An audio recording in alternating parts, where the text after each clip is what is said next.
Especificamente a resolução 17/2022, vamos entrar no motivo da gente estar aqui ou de ter atraído muita gente hoje também, que é o processo seletivo, que é a resolução que trata do processo seletivo.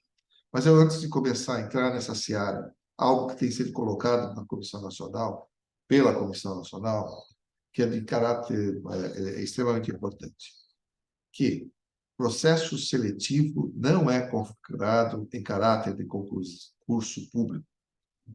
Nós não podemos falar mais concurso público de residência médica. Nós temos que falar e usar a terminologia correta. Nós fazemos seleção. Tem diferença? Tem. Legalmente, é diferente. Todos os editais têm que sair como seleção pública. Por quê? Porque existem normativas próprias para concurso público, mas não existem normativas próprias para a seleção pública. Portanto, e isso está no parágrafo 2º da Resolução 17/2022, e muito bem posto, que concurso é algo que se destina a provimento de cargo público e que o ingresso em modalidade de ensino e pós-graduação de licenciado médico sob a forma de curso de especialização não é algo que garanta emprego para ele eternamente, diferente do que é uma seleção pública, que é um período de treinamento em que o médico irá passar dentro das nossas unidades. O parágrafo 3º ainda coloca que o edital e execução do processo de seleção para ingresso aos programas de residência são de inteira responsabilidade da instituição, que poderá contratualizar com terceiros, ok, mas a orientação desses terceiros se dá por conta das resoluções emanadas da Comissão Nacional. E, por isso, essa resolução ela traz no seu bojo todas as orientações necessárias para que vocês façam um edital dentro das normas da Comissão Nacional. Alguns poderão falar, mas o ENARE tem coisa errada. Tem. No ENARE tem coisa errada. É só quem quiser, que tiver curiosidade, é só fazer a busca do edital do ENARE, e é uma empresa contratada, que é a EBSER, que é uma autarquia contratada pelo MEC, para fazer este edital. E ainda assim, eles nem sempre seguem o que está colocado, posto pela Comissão Nacional. O artigo 7º também fala da exigência de pré-requisito, e que o programa de residência médica em pré-requisito também deve ser um programa de residência médica autorizado pela Comissão Nacional. E o seu parágrafo deixa bem claro, não existe equivalência entre curso de especialização ou pós-graduação, lato sensu, não residência médica, e programas de residência médica. E não serão consideradas as titulações de pós-graduação, modalidade não residência médica como pré-requisito. Ah, mas eu fiz clínica médica, eu fiz a prova, eu tenho RQE e agora eu quero fazer cardiologia. Pelo que está na resolução, não será aceito, porque ele não fez uma residência médica reconhecida pelo MEC.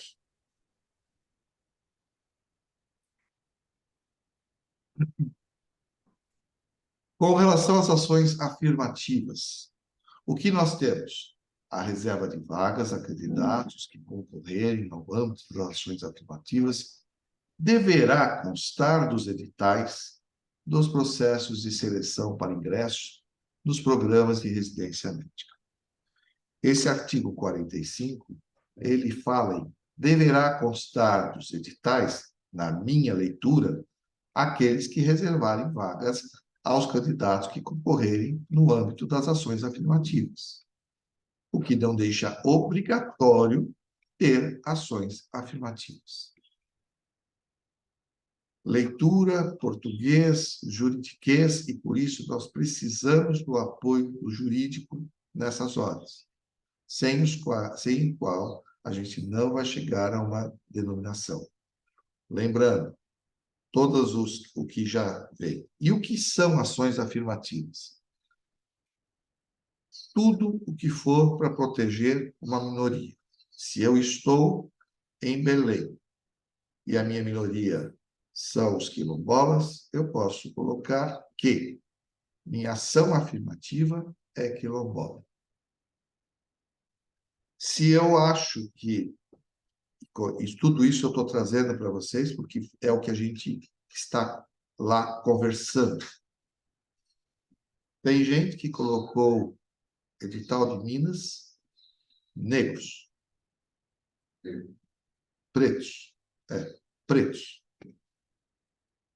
Não são pardos, não são mestiços, somente os pretos. É uma ação afirmativa. Há quem coloque também quem tem fiéis. Tem gente fazendo isso. Então, veja, não há uma definição clara de que ação afirmativa, se eu devo colocar, e isso foi, segundo a Comissão Nacional, colocado por um processo de liberdade de cada instituição. Mas isso sabemos o quanto fragiliza as nossas questões. Por todos os erros já cometidos dentro da Comissão Nacional. Nós não estamos aqui para apontar o dedo, sim para contextualizar a vocês o que está existindo na discussão sobre isso. Florianópolis, Santa Catarina, colocou no seu edital cotas raciais e PCDs, e já me sinalizou, né, essa convivência que tivemos. Problemão. Estamos recebendo processos, mandatos. E por que vocês, já que vocês colocaram, pelo que nós usamos de números que nós colocamos. Eles usaram um número baseado em alguma questão e estão sendo questionados. Por que 10%? Por que não 20%? Por que não 30%? Por que não 50%? Então, qual é a sensação que eu tenho? É que se eu não coloco, eu vou receber. Se eu coloco, eu vou receber também. Não há como.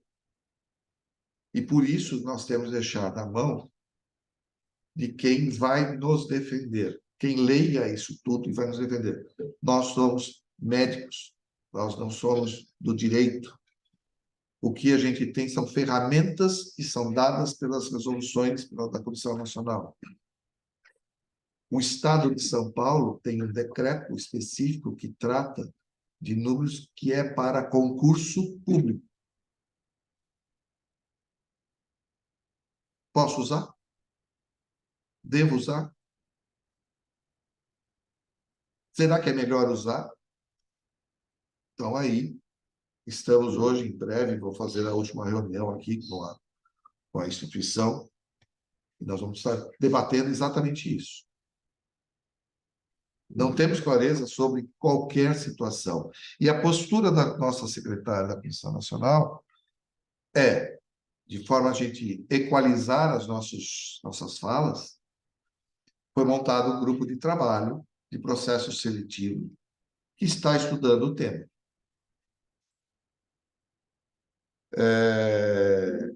Com base nas avaliações dos serviços, mas isso vai ser para 2025. Esse grupo de trabalho está se balizando, não é para agora, 2024, é para 2025. Para 2024, está na mão de cada jurídico. Não vou nem falar de análise técnica profissional. Decidir se vai querer enfrentar e como vai querer enfrentar. Eu acho que nós estamos vivendo um momento em que a gente precisa, estratégia de guerra mesmo. Onde eu vou perder menos e com o que eu vou me defender mais. Porque a trombada virá e os problemas virão, se emanarão realmente desse processo, de uma disputa jurídica. Lamentavelmente. Assim como temos a moradia, que é outro processo desgastante, que nós não temos. Então, o que deveria ter sido já discutido na Comissão Nacional? Deveria ter sido discutido. Então, já que serão, para quem será, e qual é o número, qual é o percentual, porque se não tem legislação para isso, a legislação que existe é de concurso, não é de seleção pública. Se seleção pública é algo que tem que manter o mérito, e quando a gente faz isso, minha experiência é que a gente quebra totalmente o mérito do conhecimento.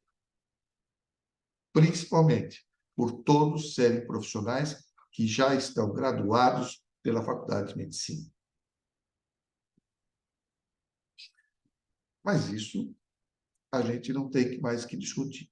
Acho que todos aqui concordam que quando o médico, uns com mais, outros com menos oportunidades, mas todos se formam, todos recebem aquele certificado e um registro que eu chamo de porte, para atender a nossa população da melhor forma, ética, profissional e técnica.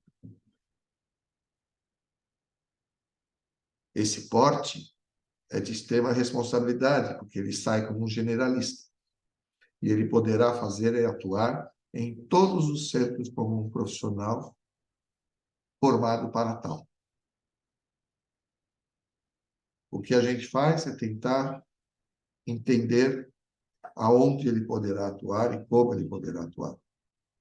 Mas o porte ele tem.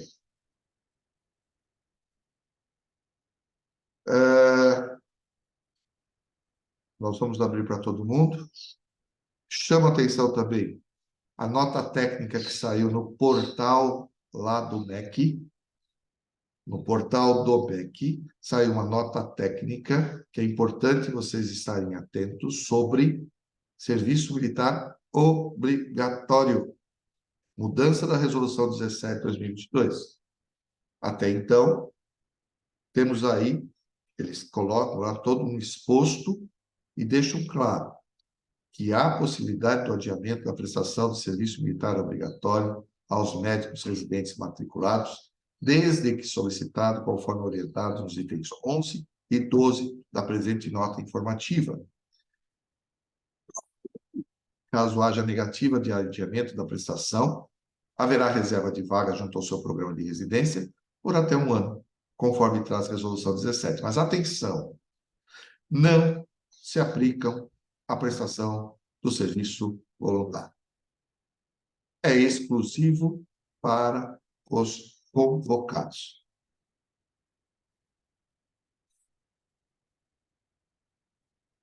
Para finalizar e dar a palavra a todos vocês, a eleição da CEREM está, o colegiado já sinalizou para nós que está tudo ok, tudo pronto. Foi comunicado que talvez antes da próximo plenário, que ocorrerá na semana que vem, já teremos a publicação da CEREM, é o que a gente espera, que permitirá, então, atuarmos e realizarmos a publicação da resolução, fazer a inscrição de chapas. Haverá um prazo para a inscrição de chapas. Por favor, não se descadernem apenas para a inscrição, nós vamos fazer, é importante, a representatividade de todos, para quem desejar assumir, e as eleições, pelo que tudo leva a crer, serão online, o que propiciará um alcance maior de pessoas para a votação. Tudo isso, assim que a gente tiver a publicação da resolução, será publicizado, amplamente publicizado, através dos e-mails institucionais que temos aqui. Só registrar, às vezes a gente recebe na CEREM alguns pontos, mudou o coordenador de Correio, mudou fulano, mudou o e-mail, mudou não sei o quê. Peço a gentileza que aqueles que estão aqui, mudou, ok? Pode nos comunicar, mas o mais importante é colocar no sistema da Comissão Nacional. A informação que eu tenho da TI de lá é que é possível que vocês entrem e façam essas alterações, como a senha de coordenador de Corém. Beleza? Eu acho que era isso que eu tinha para colocar e vamos tentar conversar um pouquinho sobre o assunto.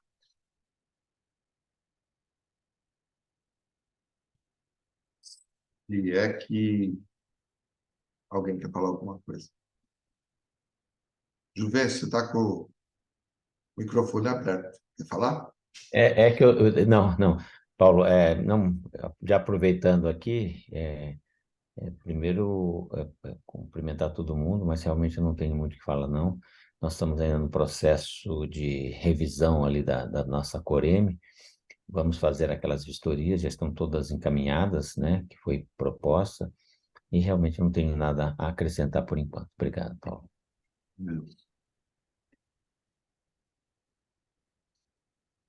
Pode falar, Caísme Franca. É Franca? Bom É dia. isso, né? Bom dia. Meu nome como vai? Meu nome é Eli, sou coordenador aqui da Coreme do CAISM de Franco da Rocha e do Franco da Rocha. Hospital. Isso, Perfeito. como vai? Doutor, são duas dúvidas aqui, na realidade, né? Em relação à moradia, que o senhor comentou um pouco, não temos ainda novidades, né? Porque aqui no nosso hospital já fomos acionados duas vezes juridicamente para pedir ressarcimento de moradia, tudo mais, enfim. Está entregue ao jurídico aí do hospital, mas ainda não há uma orientação, né, do que fazer exatamente. A moradia, o que eles querem não é moradia. O que eles querem é remuneração por moradia. Sim, E isso não é o que está previsto na lei. O que está previsto é a oferta de moradia. Aqueles que dão a pecúnia, por mais que não estou discutindo o mérito, mas isso contradiz a lei, tá certo? A resolução diz oferta conforme regulamento. Oferta de quem? Oferta de quem tem o residente. Quem tem o residente é quem tem o ato autorizativo para fazer a sua residência. E por isso, eu defendo a minha caixa.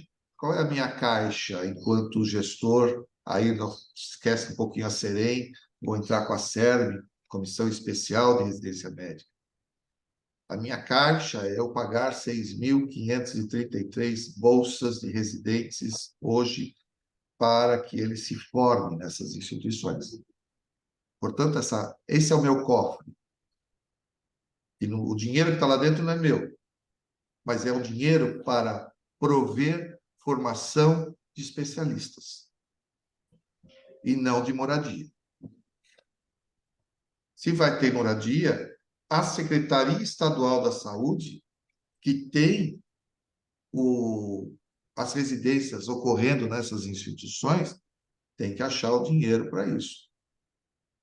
Porque eu não gostaria de chegar para vocês e falar assim, a partir de 2025, o número de residentes no estado de São Paulo sai de 6.533 para 2.000, em vez de entrada de 2.000, entra 500, porque isso vai quebrar uma série de estruturas. Então, nós temos que entender, como gestor, o que eu defendo. Eu defendo que quem tem que ofertar são as Coremes. São aonde está. Ah, mas a instituição é estadual. Ok. Se a instituição é estadual, aí entra se é OS, se é Santa Casa, se é filantrópico, se é. E a gente tem que colocar isso na mão de quem, dos juridiquês, de quem coordena todo esse processo. Então, certo. hoje eu defendo. Então, veja. Ah, mas eu não sou do. Os meus residentes recebem bolsa do Ministério da Saúde. São da Secretaria Municipal de Saúde de São Paulo. Beleza? Uhum. Mas eles estão aonde mesmo? Ah, eles estão na Secretaria Municipal de Saúde de São Paulo, num hospital público municipal. O ato autorizativo está dado para aquela Correia. Eles podem requerer também moradia? É esse o entendimento que a gente verifica. E outra, é ofertar moradia. A ofertar moradia é quando? É na matrícula, é no momento que, olha, o que eu tenho é isso, né? Também não é procurar um lugar insalubre para eles morarem, mas é o que eu posso ofertar, às vezes até por tempo limitado para que ele venha, porque nenhum residente quer morar dentro do hospital e nós, como gestores, diretores, não podemos colocar um quarto de enfermaria num residente morar. E senão o Ministério Público vai vir para cima da gente. Eu, enquanto diretor, vocês, enquanto coordenadores, têm que entender todo esse processo, vocês também exercem funções de diretoria, sabem disso. Sim. Então, atualmente é ofertar a moradia. Ofertar a moradia por quantos meses? Por 3 meses, porque ele está vindo do norte? Não, tem que ser por todo o período. Ok. Com regras claras e balizadas que vocês devem também colocar nos editais.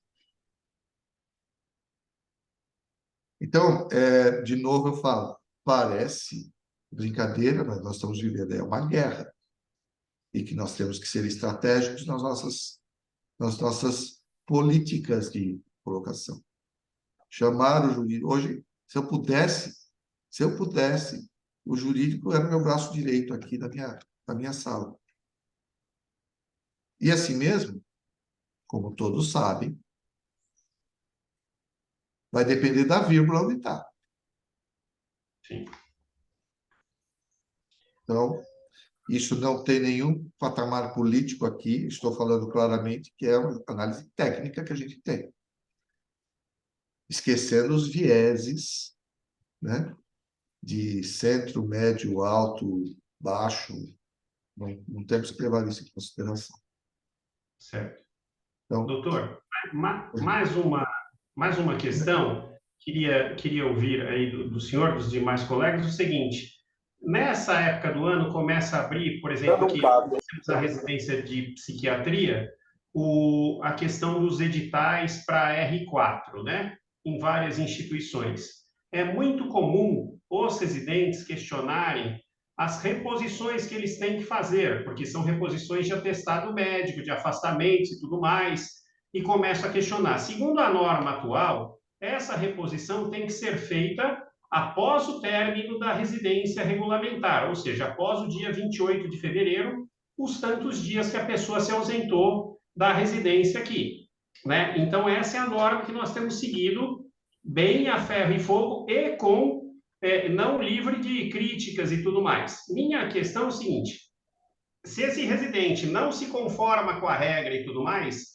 ele pode recorrer individualmente à Serem, a como ele fazer esse encaminhamento, porque isso tem sido uma questão recorrente dos nossos residentes.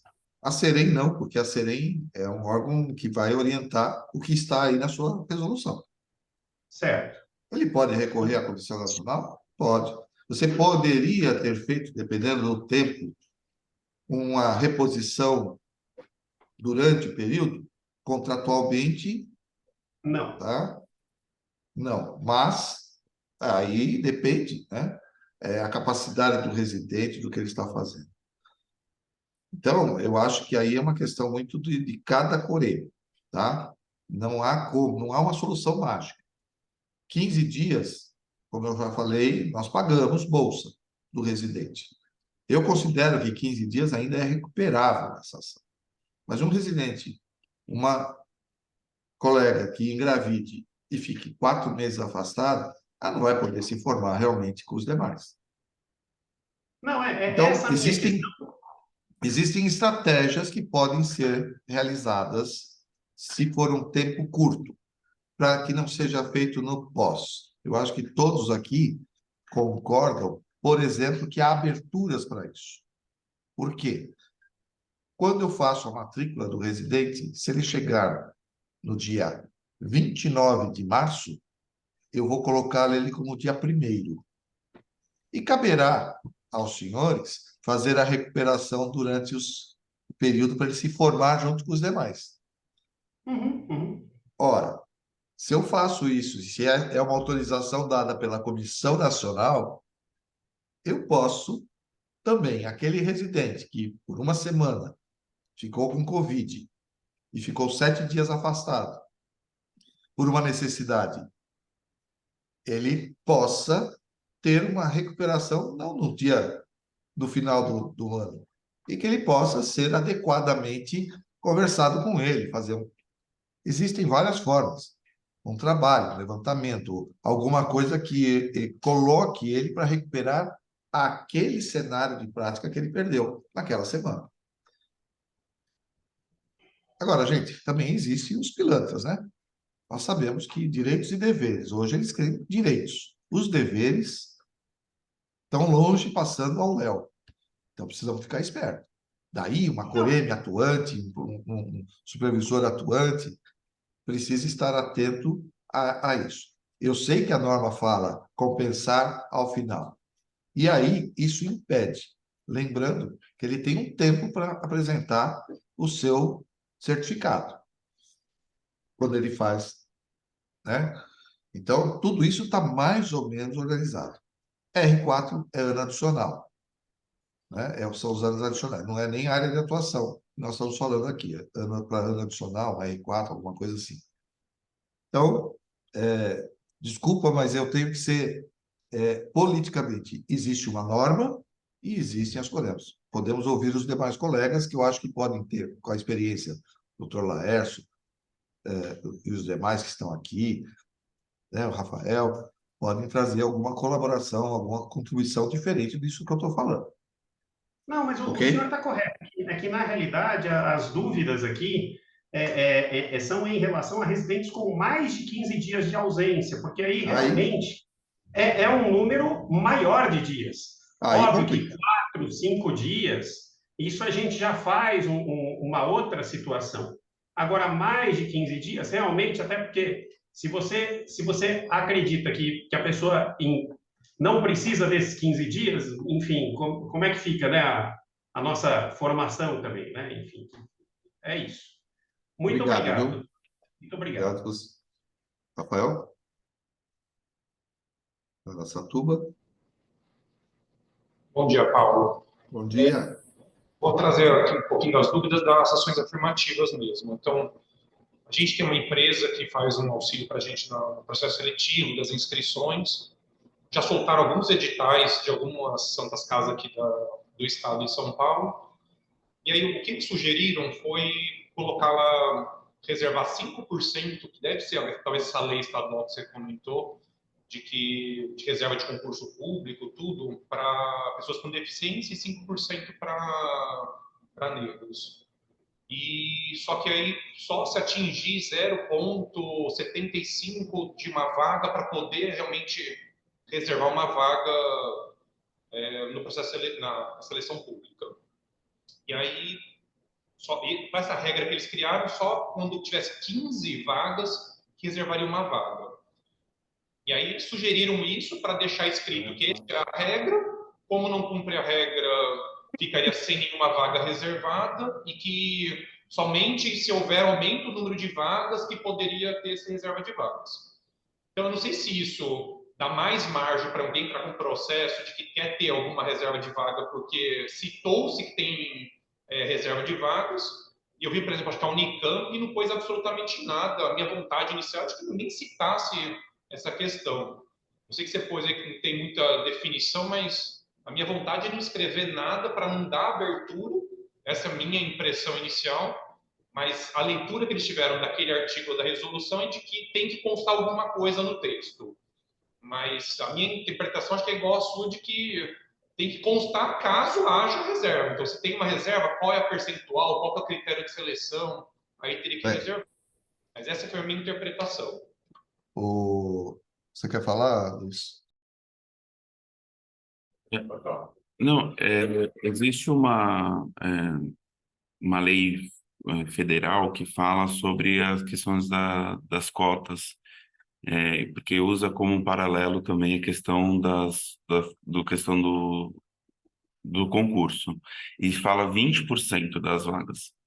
E aí, 20% das vagas para pretos e pardos, o que daria a partir da quinta vaga.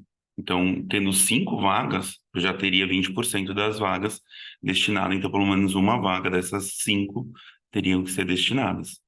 E o número 15 já provavelmente deve estar usando uma outra pontuação, até uma outra legislação. Mas a federal, ela fala de 20% das vagas. E PCD realmente é 5%. Então, a partir de 20 vagas, você teria uma vaga PCD.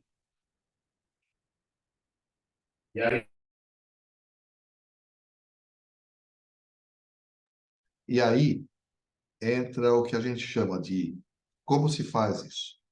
Como nós fazíamos na Secretaria Municipal, como eu fiz durante alguns anos na Secretaria Municipal, era intercalando, são listas separadas, certo?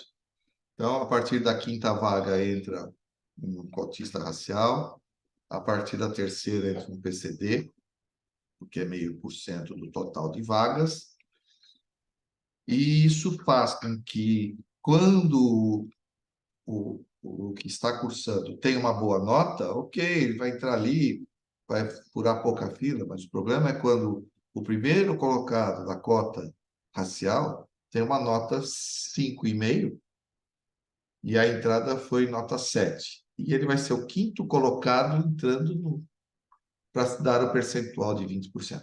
Gente, isso não é legal. Ah, então vamos colocar as 100 últimas vagas.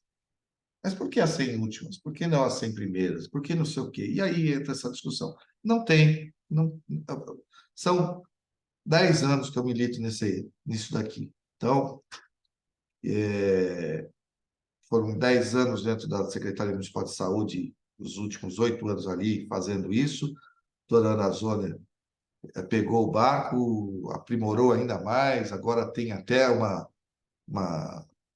um grupo da secretaria para analisar os casos duvidosos, 10 advogados que se reúnem para olhar, para ver fenotipicamente, não é. Então,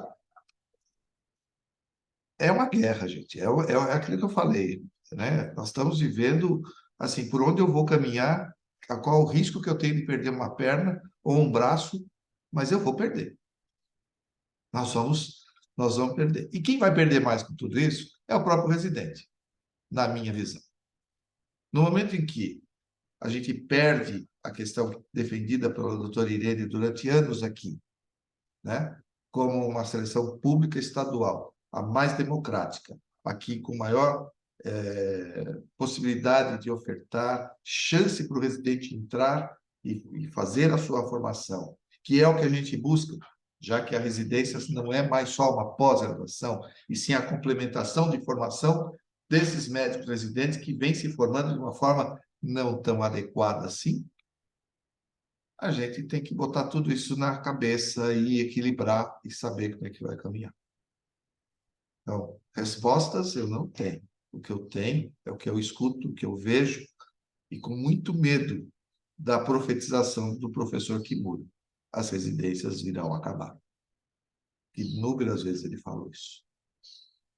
Né? Mas eu estive lá agora, Ministério da Saúde, defesa de formação, de aumentar o número de programas de residência, de vagas de residência. A doutora Luciana está aqui para não deixar mentir sozinha, ela estava junto comigo. E assim, qual é o caminho para eu aumentar? O MEC quer qualificar.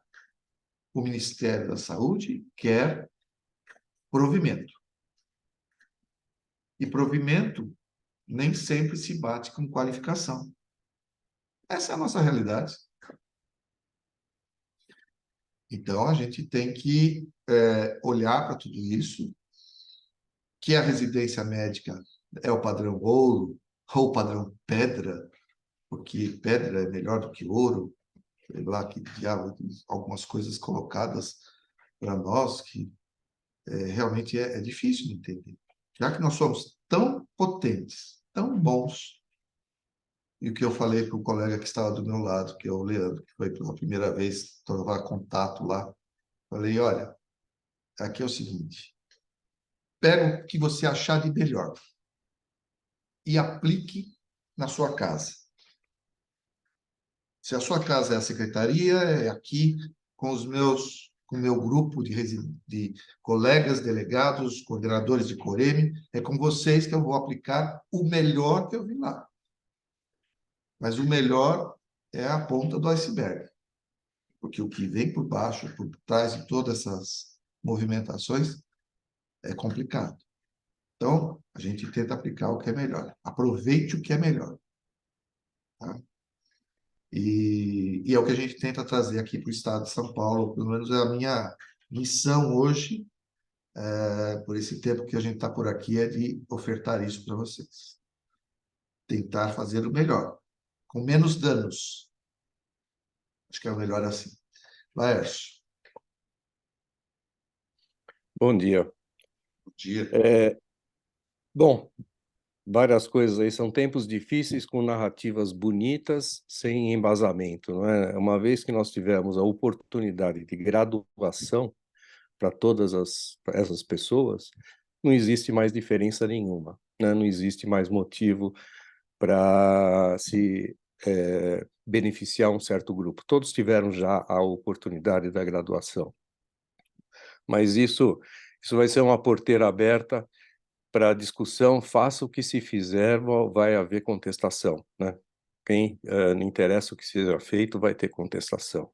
Em percentuais, em quem é considerado como ação afirmativa, isso nós já vimos esse filme.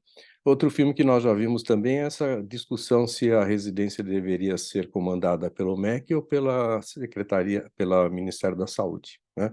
E o problema deles é exatamente esse. Um pensa só em provimento e o outro tenta manter a qualidade. É a nossa defesa sempre pelo MEC.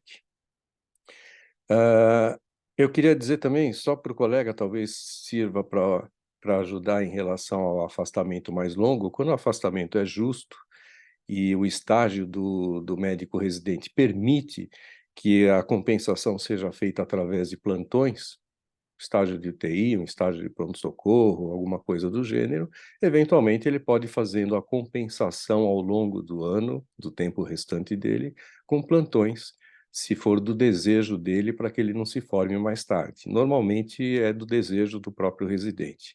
Lógico que em atividades ambulatoriais ou eletivas não é possível, mas quando as atividades são em formato de plantão, é possível.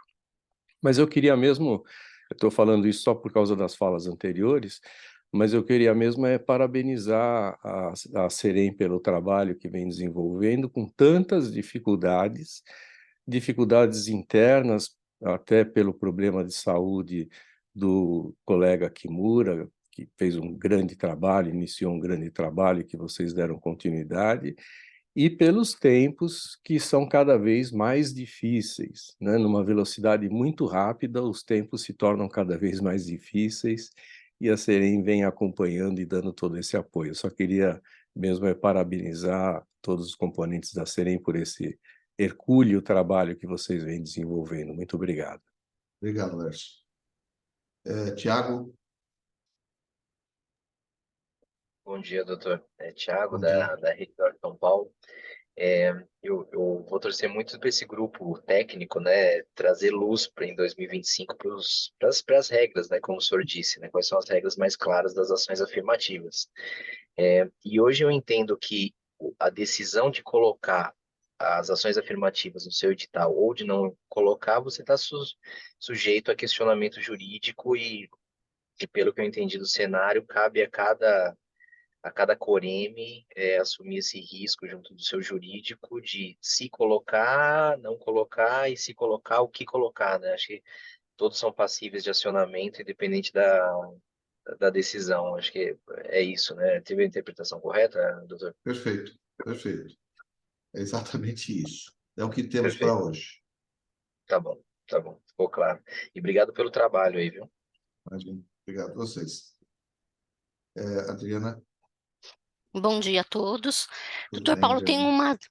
eu tenho uma dúvida, pegando o gancho aí dos colegas anteriores. Uma residente solicitou uma extensão do período da licença maternidade, aqueles 60 dias, né? Sim. Se pela legislação, a instituição não é obrigada a aceitar. Mas no caso que aceitemos, não é isso? Então, Não aí porque, no... a não ser que você seja uma empresa cidadã. Perfeito, isso, nós não somos. Se vocês não são obrigados a aceitar os 60, ou melhor, vocês podem aceitar os 60 dias, ela vai tirar, a bolsa dela não será paga nesses 60 dias e ela também não vai receber lá nada do INSS. Era isso que eu ia perguntar, porque eu tenho aqui naquela, tirando dúvidas, né? Questionamento aqui, que está no próprio MEC, e ele fala que, se prorrogado o período de essa licença em até 60 dias, a prorrogação não é obrigatória, mas pode ser concedida, só que a instituição arca com isso. Não é isso? Então, vamos entender. Se eu sou uma empresa cidadã, o que significa isso? Eu tenho descontos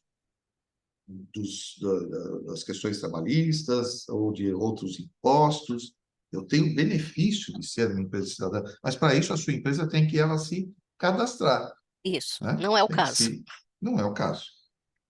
Então, eu parto da premissa, e vocês têm aí acesso no CDR.saúde, é um site que nós temos da Secretaria Estadual da Saúde, em que tem todas as normas, os POPs, os procedimentos que nós que fizemos aqui para orientação da Secretaria Estadual da Saúde, aquelas que recebem bolsa pela Secretaria Estadual da Saúde, e a gente coloca claramente, aquele que é empresa cidadã, então tem benefícios. Se ela tem benefício, ela poderá pagar a bolsa auxílio durante o período. Se não é explicar para ninguém. Agora, tem casos que são justificados. Um prematuro precisa de mais tempo para adaptação, a gente precisa analisar caso a caso, Foi né? isso mesmo, o bebê saiu, ficou 15 Agora, dias. eu não posso concordar com as questões que não são equânimes. O homem não fica grávido. Uhum, Por que a mulher tem 14 bolsas e o homem vai ter 12? uhum. Então, a gente precisa trabalhar nesse processo e entender também. Mas ele tem a licença paternidade. Tá bom, licença paternidade são 8 dias. Está previsto 5, 8 dias. Né? 5 dias. A Luísa aqui me... Então, se são 5 dias, não são mais 2 meses, não são 60 dias. E lembrar, serão 6 meses. 6 meses é meio ano. É meio ano de um período que ela decidiu fazer a sua pós-graduação. Quem já fez mestrado, quem já fez doutorado, já estava discutindo ontem sobre suicídios, se é maior na residência, ou se é maior no mestrado, se é maior no doutorado, né? Então, eu acho que a gente precisa ser justo, né? Porque senão as questões vão... Não quero ser o dono da razão, eu só estou seguindo a lei. A lei diz, é de direito, é de direito. Ela pode se afastar mais 2 meses para cuidar da criança. Receber bolsa, ela vai receber sim. Quando ela voltar, certo? E cumprir os 2 meses. Aí eu estou falando de novo como secretaria estadual. Por quê? O que está previsto em lei, e o meu termo de outorga, que eles assinam, é do compromisso de pagar 24 bolsas, 36 bolsas para o residente. E eu vou Perfeito. cumprir exatamente isso. Eu não posso abrir o cofre para tirar mais um tostão sem ter permissão. Porque abre precedentes para outros, né? E Doutor, muito lembrando, obrigada. né, a questão também, e por que o homem não engravida? E ficar mais 2 meses fora? Porque fisiologicamente ainda não é possível. É verdade. A última pergunta, doutor, se for possível responder aqui agora. Claro, vamos lá. Para um candidato estrangeiro, ali na própria resolução que a gente tem agora de a 17, ele fala dos documentos necessários para a matrícula. O certificado de reservista. Neste caso, um estrangeiro, ele não precisa. Precisa? Essa é uma dúvida que eu tenho. Se ele é estrangeiro, Não. ele tem que ter o Revalida, Uhum. né? Tem que CELPE-BRAS. apresentar sua revalidação e a sua proficiência na língua nossa. Uhum. E aí, ok, não, porque ele não estava aqui, Então, eu não entendo que ele tenha sido obrigatório. Ele é estrangeiro. Ótimo. Agora, o brasileiro que fez a sua faculdade na Bolívia, ele, entendo eu, que ele tem um cumprimento com as Forças Armadas, que ele está em débito ou não. Não sei. Sim. Tá? Perfeito. Muito obrigada. Bom, gente. Tem uma pergunta no chat.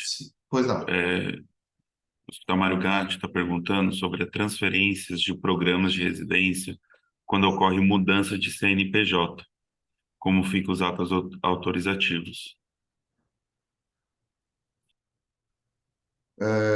Mudança de CNPJ, porque estava numa OS e aí foi uma obrigatoriedade passar para a instituição mãe, onde tem a Coreme, e aí radicalizar ali. Isso faz com que a Comissão Nacional, através do seu TI, do pessoal que está lá, faça a retirada de um lugar para o outro. O residente sai da OS do CNPJ antigo e passará para o CNPJ novo. Quando que isso é feito? A partir do momento que o ato autorizativo de credenciamento provisório tenha sido aprovado nos atos autorizativos lá junto à Comissão Nacional, no plenário. A partir dali, então, nasce o novo CNPJ. Não é uma nova Coreme, porque ela está ali funcionando e vem trabalhando. E a partir dali, a Comissão Nacional fará a migração de todos os residentes para aquele outro CNPJ. Ok?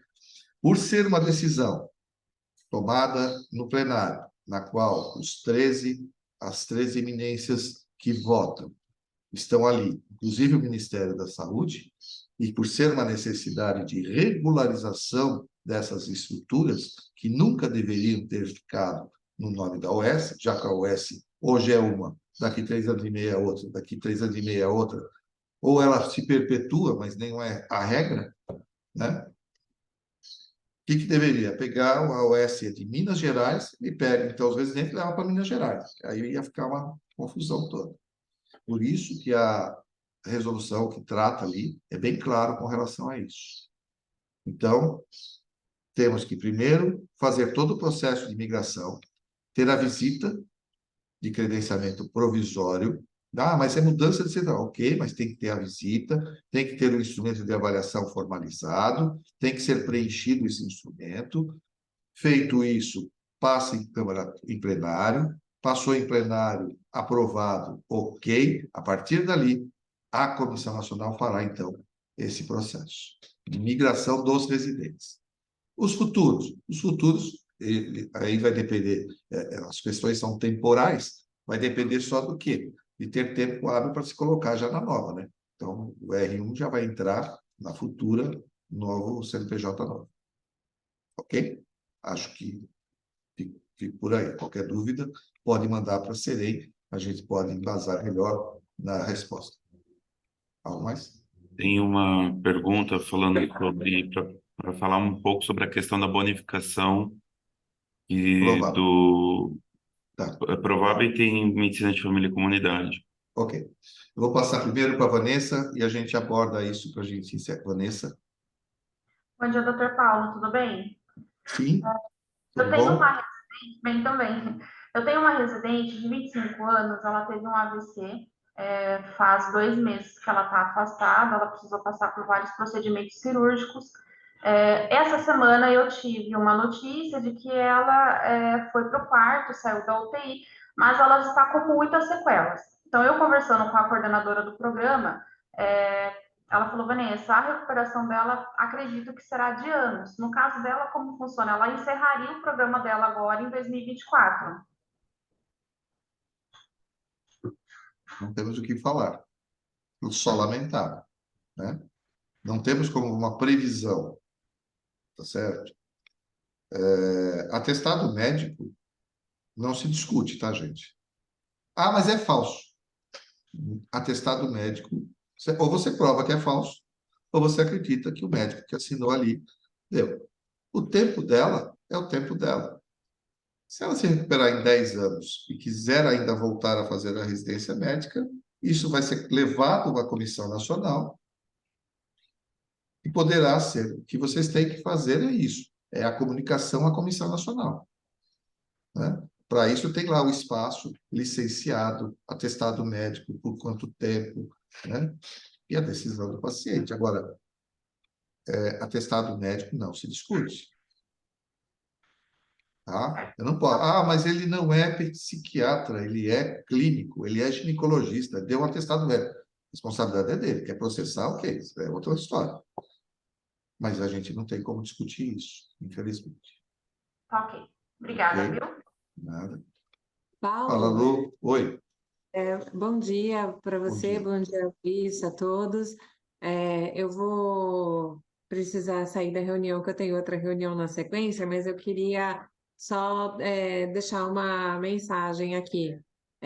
Primeiro de agradecimento, né, fazendo coro ao grupo que está aqui, a você, que é nosso líder aí dentro da Serem, e dar essa oportunidade de compartilhar o trabalho com todos nós.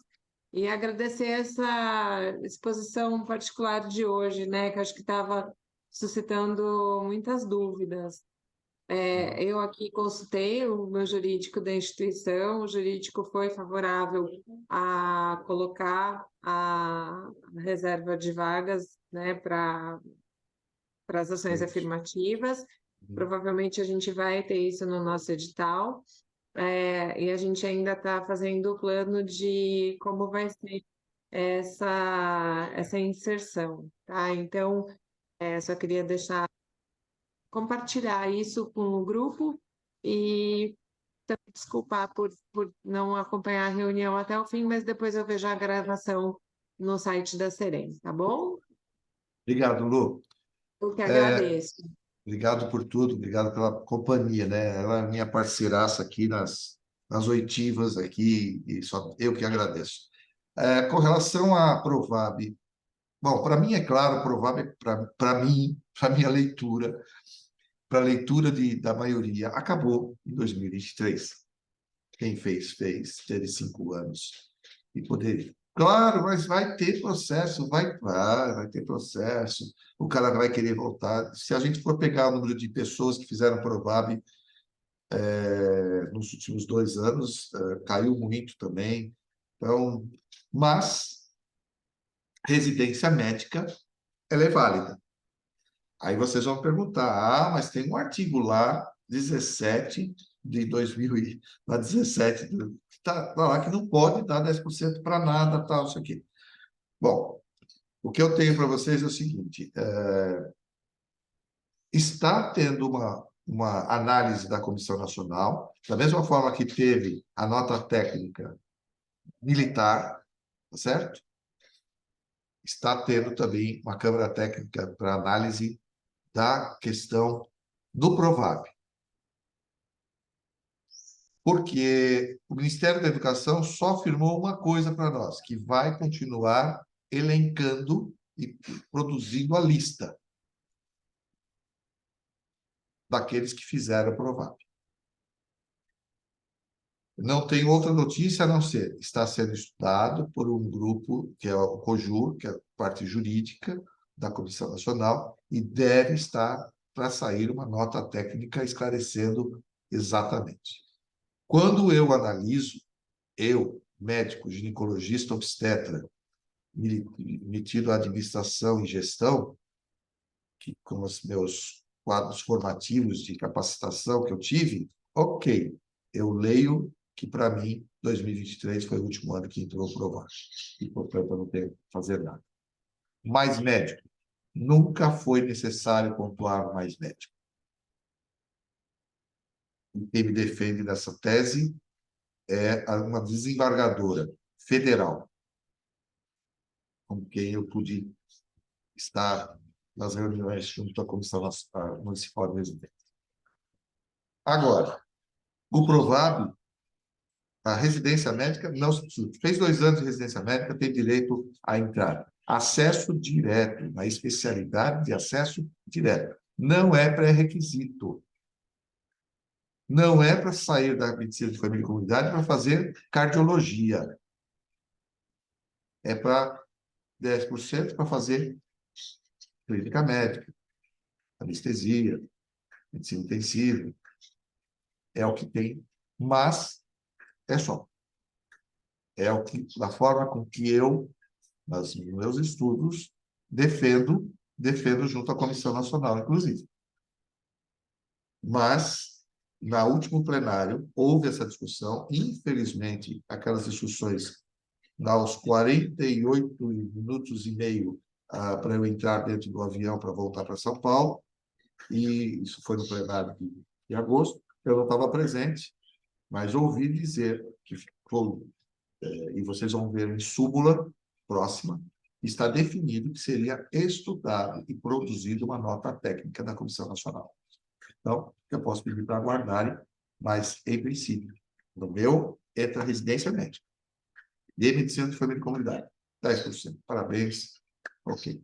Mas, fora isso, não. Mas é o meu processo seletivo, tá, gente? Sheila. Bom dia a todos. Eu queria só compartilhar, eu tive esse fato recentemente, na segunda, nós entramos em contato via e-mail com a Comissão Nacional, fazendo esse questionamento sobre o Provab. Tivemos a resposta deles que era para seguir a resolução de 17, né, de 21 de dezembro de 2022, no qual não possibilita a pontuação. Então, mais para compartilhar, essa foi a resposta que nós tivemos da Comissão Nacional. Obrigada, doutor. Muito obrigado, Sheila. Sheila, você é de onde? HCOR, São HCOR. Paulo. Muito obrigado, Sheila. Só vou colocar uma questão aqui, que a Comissão Nacional, ao mesmo tempo que ela fala, né, dá essa informação, ela coloca no site da Comissão Nacional uma listagem do Provab. Na própria Comissão Nacional. Eu falei isso, né, que eles vão continuar soltando a listagem. Mas deve sair uma nota técnica. Eu diria que houve mudanças dentro da comissão, não da Comissão Nacional ainda, vai haver essa mudança na Comissão Nacional até o final do ano, que a doutora Viviane deixa de ser a secretária. Não temos ainda a lista tríplice para ser votado pelos eminentes do plenário e levado ao ministro para chancelar, mas houve mudanças na CESU, houve mudanças na CGRS, temos tido um contato muito próximo atualmente com o grupo, um pouco mais tranquilo, menos tensionado junto ao MEC. Minha análise do conjunto desse evento, do seminário, só compartilhando com vocês, é positivo ver a conversa, é positivo saber que estão escutando, MEC falando na mesmo local que o Ministério da Saúde. A minha dúvida é se existe escuta ou ausculta do que cada um quer dizer. Vou deixar bem claro para vocês. Mas todos falaram e tiveram uma participação e eu achei minimamente interessante. Mas realmente é o que será de futuro para as residências, já falando assim, residência médica em saúde. Uma aproximação com a residência multiprofissional, uniprofissional, é algo que está. Outra novidade também vir o SINAR. Talvez alguns estejam sentindo às vezes está fora do ar lá, o CICNRM. Motivo é que está havendo a migração para o SINAR. Quanto tempo vai demorar, não sabemos. Como vai ser o SINAR? Se vai trabalhar com matriz curricular, carga horária, tudo isso a gente não sabe ainda, tá? Mas está caminhando para a gente ter um único processo também. Futuro. Agora não. Para esse ano, até o final do ano, teremos a eleição da secretária da Comissão Nacional. Muito se sonda, muito se conversa de quem pode ser, de quem não pode ser, mas ainda não temos nomes para assumir essa questão. O que a gente pode é torcer. Torcer não, rezar mesmo. Oi, Adriana, você quer falar? Para a gente Sim, encerrar. só para encerrar, eu recebi um e-mail do MEC, que eu havia questionado sobre o Provab e o programa de medicina, eles responderam assim: informamos que a única bonificação mantida é dos programas de medicina de família e comunidade. Isso foi agora dia 15 de setembro. Vamos. Só tem uma pergunta do Hospital Santa Catarina. Eles estão perguntando, acho que foi falado isso na última plenária, sobre a análise curricular com entrevista. Se não, se pode, se não pode. A resolução é clara, é análise documental, não tem mais entrevista na análise de currículo daqueles 10%. Tá?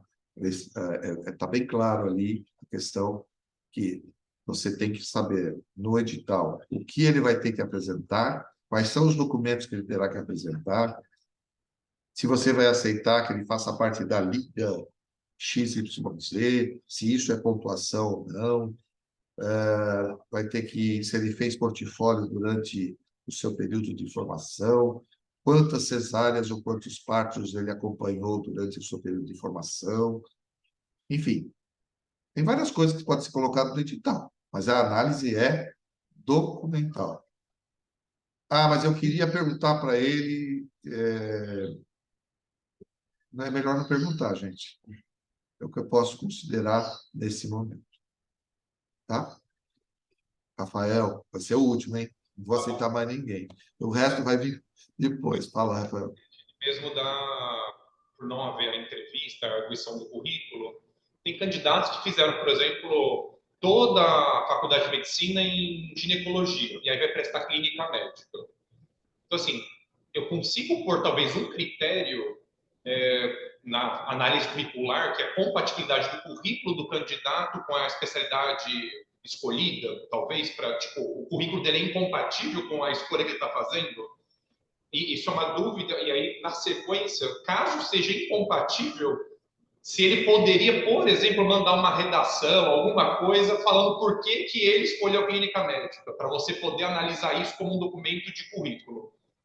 Bom, eu estou rindo pelo seguinte, porque eu me considero um clínico da mulher, porque a minha formação me fez assim, né? Então, eu poderia fazer clínica médica, sim. Eu acho que eu, mesmo tendo feito amparo maternal lá nos sítios que eles faziam muito, mas eu nunca deixei de fazer um fundo de olho e fazer uma ausculta cardíaca. Mas tudo bem. E pulmonar também. E palpar a barriga também. Mas isso tudo é coisa do passado. O Nelson está aí para não me deixar mentir sozinho. Eu acho que a gente tem essa... É claro, mas tem cara que não tem jeito, né? Ele ficou lá acompanhando a ortopedia e depois quer ser medicina aeronáutica. Não sei se tem alguma coisa a ver. Eu acho que vocês podem, sim, fazer. Acho que precisa ser muito bem colocado no edital, tá? Precisa ser muito bem colocado no edital, saber como é que vai ser essa estruturação. Tá? Ana, seja bem-vinda. Pena que você chegou, eu estou encerrando. Mas acho que você estava aí ouvindo. Mas eu vim acho que tinha gente ouvindo. Eu vim pela primeira parte. Tá. Vocês que trabalham na graduação estão vendo as dificuldades que são, quer dizer, todos nós sabemos, isso não é novidade nenhuma. Só que hoje a internet, o Facebook, as mídias sociais acabaram não, talvez sirvam para fazer a reeducação de todos que estão aí. Eu dou os parabéns para quem está aí nessa batalha na graduação, porque não está fácil, não. Se não está fácil na pós, imagina na graduação como é que é. Muito obrigado, pessoal. Espero que a gente possa ter colaborado, contribuído realmente com... Eu vou colocar essa apresentação, vai sair metade. Aquela primeira parte, eu acho que foi mais para dar tempo para todo mundo entrar realmente, mas, de qualquer forma, eu vou colocar no portal as informações e a questão das visitas, e agradeço muito aos delegados, a todos aqueles que estão participando desse esforço da gente mostrar o que nós temos de melhor, que é uma organização, uma gestão das residências médicas aqui no estado de São Paulo. Obrigado para todo mundo. Até mais.